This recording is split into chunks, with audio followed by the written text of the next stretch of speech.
Stop info breaking news. Breakdown. It's a breakdown. Burning Man. It's a curfew. It's a burnout. Go back to your home now. Le Dauphiné libéré. What is it? Le Dauphiné qui est quelque part la dépêche du 1. Ça date du 2 mai 2021, la vache. C'est assez frais, hein. C'est du bon poisson. Ouais, ça sent encore le brûlé. Est-ce que tu as enlevé les arêtes?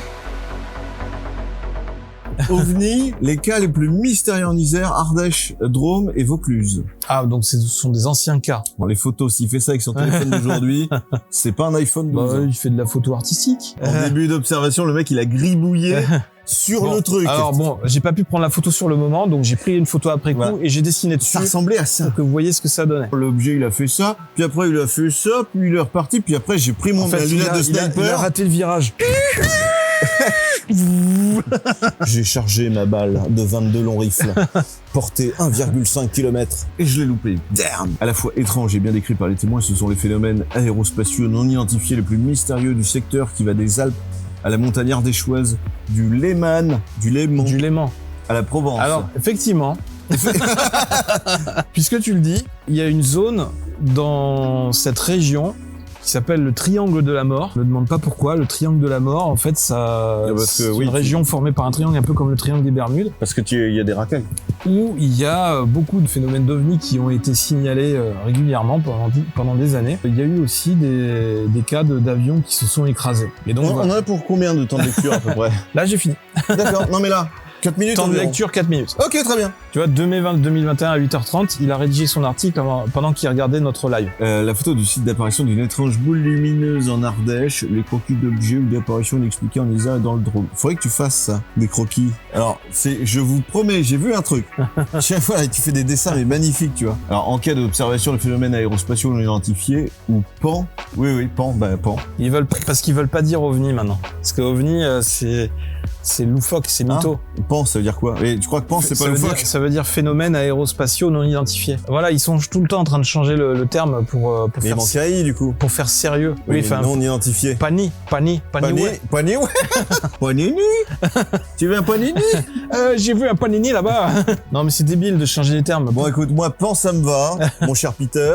Avoir les yeux tournés vers les étoiles. C'est pour ça qu'il y a le bureau du GEPAN qui a été créé à Toulouse, qui est... Tu es sûr que ça ne se dit pas GEPAN? Non, qui a été créé c'est le bureau d'observation des phénomènes aérospatiaux. Ah oui, voilà. GEI, bureau d'information de...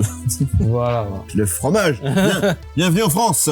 Et la baguette. Donc, avoir les yeux tournés vers les étoiles, l'époque s'y prête. L'actualité est rythmée par les nouvelles venues du cosmos. Thomas Pesquet qui débute un deuxième séjour à la station spatiale internationale. Les 3 missions sur Mars emmenées par les États-Uniens. Les États-Anus.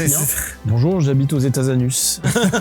Et les États-Uniennes. Ça se dit ça? Les États-Uniens? Bah ouais. Les Chinoisiens et les Émiratisois. On dit les Émiratisois. Et les Émiratisoises.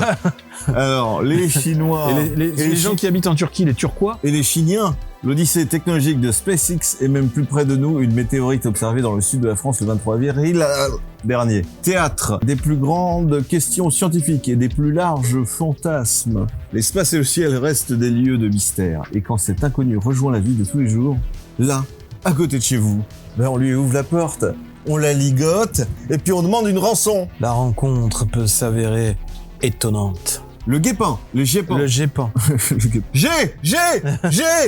Pan. Recueillir, analyser, faire connaître les pans sexuels.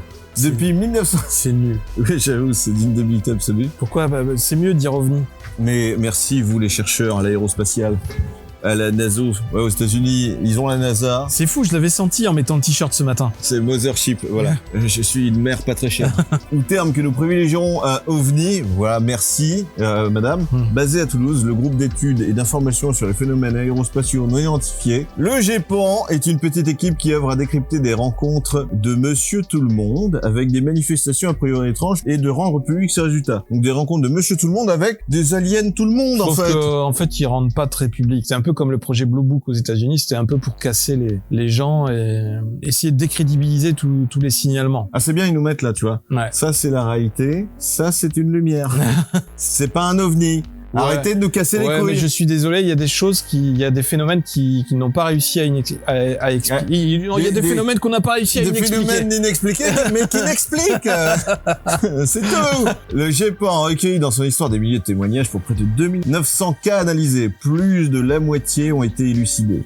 Il est vrai qu'une fois retirées les observations déformées du Soleil ou de la Lune, les phénomènes météorologiques rares et la voisine qui ouvre sa fenêtre en pleine nuit, les passages d'astéroïdes ou de satellites humains, les ballons stratosphériques ou des lanternes thaïlandaises. Les satellites humains. Il y a un mec qui est en orbite. J'ai vu passer un satellite humain. J'entends un bruit sur la radio du cosmos. Oh, c'est encore Gérard qui fait le con. Voire même les oiseaux ressortent en flou sur une photographie, on voit beaucoup plus clair dans le brouillard. J'imagine bien l'humain. L'espace. Alors, mais parmi les phénomènes qui prêtent encore à question, il en est qui restent largement inexplicables. Oh, un ovni. Oh, un ovni. À ce compte-là, tout est un ovni.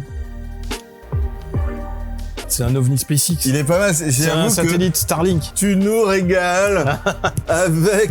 Ah, moi, je suis excité. Il est vrai qu'une fois retiré, voilà, donc les ballons, voilà, on voit beaucoup plus clair dans le brouillard. Mais parmi les phénomènes qui prêtent encore à question, il en est qui restent largement inexplicables. Tout en ayant été bien décrits, cette infime partie des cas, 3,5% du total, sont les plus mystérieux. Ce sont les cas de catégorie D comme débile. Déclassifié. Tu vois, ils expliquent les catégories. Catégorie A, tout à fait expliqué. Ça, c'est compris. Catégorie B, l'hypothèse d'explication que propose le GEPAN est considérée comme très probable. Pas bien compris. Mais pas plausible. Voilà. On sent que vous essayez de camoufler la vérité. C'est catégorie bizarre. Classé C, manque d'informations fiables permettant de mener l'enquête. Les récits ne sont pas assez détaillés. Circonstances restent floues. Pas motivé pour travailler. Il fait pas beau. La météo n'est pas bonne. C'est comme... c'est chiant, ouais. C'est pas clair. Bon, d'accord, on va pas l'expliquer, là. Vous avez peut-être raison. Curieux, en fait. On pourrait dire curieux. B pour bizarre. Et D, ceux-ci reposent sur des témoignages qui ont le mérite d'être consistants. Ils sont précis, parfois corroborés par différentes sources. Le témoin et sa parole sont fiables. Les informations qu'a pu recueillir le GEPAN ne permettent pas d'apporter une explication au phénomène qui a été observé. Donc D, qu'est-ce qu'on pourrait dire pour D? Difficile à expliquer. Difficile. Mets-le dans les difficiles, celui-là. Franchement, c'est trop dur pour nous. On n'y arrive pas. On peut pas aller dans les trucs faciles. Et il est où la catégorie F? Croquis de l'OVNI de Saint-Jouard en 1976 réalisé par le témoin. Alors c'est une photo et le témoin a dessiné... Regardez, c'était ma voiture que j'ai pris. On dirait un constat qu'il a fait pour l'assurance. L'OVNI a failli lui rentrer dedans dans la voiture. Et souvent, les gens qui signalent une rencontre comme ça avec un OVNI rapportent qu'il y a eu une déformation du temps. C'est-à-dire que soit le temps s'est arrêté, soit il y a eu une dilatation. L'anus. Ils ont perdu quelques minutes dans leur vie. Qu'est-ce qui vient de se passer? Pourquoi j'ai plus mon pantalon? Pan! Je me suis fait encore pan! Putain! Fais chier, c'est encore le 8e fois ce mois-ci.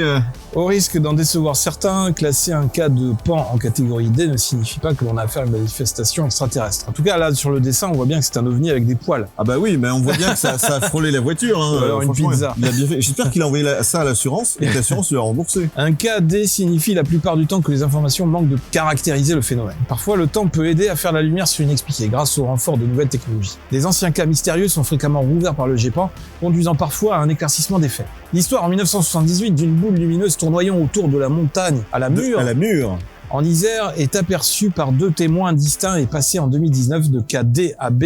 Ils refont un constat. Les deux voisins avaient vraisemblablement assisté à une manifestation météorologique très rare, un plot pour phénomène lumineux orageux transitoire. Il y a un plot devant chez nous, putain, c'est incroyable. Alors c'est vrai que c'est sûr que 50 ans après, c'est facile de convaincre la personne qui est gâteuse qu'elle a vu un nuage orageux. Prends le billet, t'as vu un nuage, ok? Oui, je crois bien que c'était un pan. Hein. Vous avez raison. C'est ça. Vous voulez un autre verre? Nous vous proposons dans cette carte les cas qui restent les plus mystérieux selon la catégorie du GEPAN. Profitant de la mise en ligne en février du nouveau site internet du groupe d'études. Ah, ils ont fait un nouveau site. Nous avons recherché tous les cas D du Léman au Luberon. Ils sont 8. Ils se concentrent en Isère, Ardèche, Drôme et Vaucluse. Ah, on a les photos peut-être. On a les dessins. Oh putain, ils ont fait comme le site UFO Stalker. Ils ont essayé de cartographier les phénomènes d'OVNI. À Vaison-la-Romaine. Est-ce que Sylvain Durif habite pas loin? Ah ouais, mais s'il y a pas non, mais s'il y a du texte, c'est chiant. Ça fait un beaucoup. Mais je suis où? Et il se passe quoi dans ma vie? Bienvenue sur le site du GEPAN. Ah putain, c'est un dossier. Putain, mais il y en a pas un où il y a une photo quand même. Ah, donc ça c'était filmé avec son barrette, son fusil de sniper. Il y en a pas un. Ah, mais il a bien photographié celui-là. En 1951. Et donc en fait, ce sont des pilotes de l'armée de l'air qui ont vu un objet sphérique ou circulaire argenté. Ouais, mais c'est trop facile. Et très brillant, qui se tenait immobile. Voilà, dans son chasseur le Vampire. Mais en fait, il y a beaucoup de pilotes de l'armée et des pilotes de ligne qui ont été témoins de ce genre de phénomène. Sauf que il était à Saint-Jouard. Il y en a beaucoup qui expliquent que c'est difficile de signaler ce genre de choses quand ils sont encore en activité, et souvent ils le disent une fois à la retraite. Il n'est pas plus de 6h30. Voilà. Pas encore fait caca. Du matin, quand monsieur C, cultivateur de fruits de 60 ans, part chasser la bécasse, il va voir les putes, en fait, sur le territoire de la commune de Saint-Jouard, en Isère, un endroit qu'il connaît bien. Le temps est légèrement brumeux. Le sexagénaire a quelques problèmes de vue. Non. Il ne voit que d'un œil depuis un accident de chasse. Mais la visibilité est bonne. Oui, c'est garanti. Ce matin, on peut voir jusqu'au coteau de Saint-Michel de Saint-Jouard vers 7h10. Cet homme favorablement connu, sobre, selon les gendarmes, connaît une drôle d'expérience. Je te donne en mille ce que j'ai vu à l'affût, dis donc. Putain, il a dit ça au PMU. Racontera-t-il à sa femme en rentrant, j'ai certainement vu un ovni. On n'a pas une description plus précise. Alors, en effet, la rencontre est troublante, même si, confiera-t-il plus tard aux gendarmes, elle n'aura pas empêché de dormir le soir venu. Oui. Oh bah lui. Oh bah ça devait être un bon. Oui, bon. Petite bouteille de rouge. Bon, c'est la fin du monde. Bon, bah, écoute, c'est un lundi. Bon, du moment que je peux continuer la chasse à la bécasse, c'est bon. Voilà. Donc, moi, j'ai mon gibier. Merde, comment on fait pour revenir? La vie continue, quoi. La vie continue. Yo, tu sais pas quoi? Tu sais pas quoi? Ce qui m'est arrivé ce matin? Ouais. Oh, que je t'ai vu. Attends, je reprends mon journal. Qu'est-ce que t'as fait encore? Attends, j'enlève mes doubles carreaux. Figure-toi, que j'ai failli emboutir la 2 chevaux. Ah oui, encore un sanglier? parce que j'ai vu une bécasse. À un moment donné, j'ai vu une lumière. Non. Ouais, ça m'a foncé dessus. Oh là, j'ai pas compris. J'ai pas mon fusil, j'ai tiré. C'est pas une mobilette? C'est peut-être une mobilette. Bon, oui, viens voir, viens. J'imagine bien le papy. Viens à table, il va y avoir Jean-Pierre Pernaut. Il se lève, tu sais, il a un carnet. 6h30. Je note. Je prends ma voiture. Je me lève. Sur la route, 7h10. Bien les amis, franchement, merci Philogis. Hein. Magnifique article, on s'est régalé la bedaine. J'ai l'impression de ne plus avoir faim. Tu vois, je lui ai envoyé un message subliminal avec mon t-shirt. Et quelque part, ce que l'on peut retenir de cet article, c'est que nous les Français, on est des pauvres tâches. On ne sait pas inventer des noms ou des catégories. Hein. Catégories difficiles. Abonnez-vous et à la prochaine sur Section 51. Et munissez-vous d'un appareil photo ou d'une caméra et regardez le ciel. Live long and prosper. Voilà, vis longtemps et prospérez bien. Faites plein de bébés.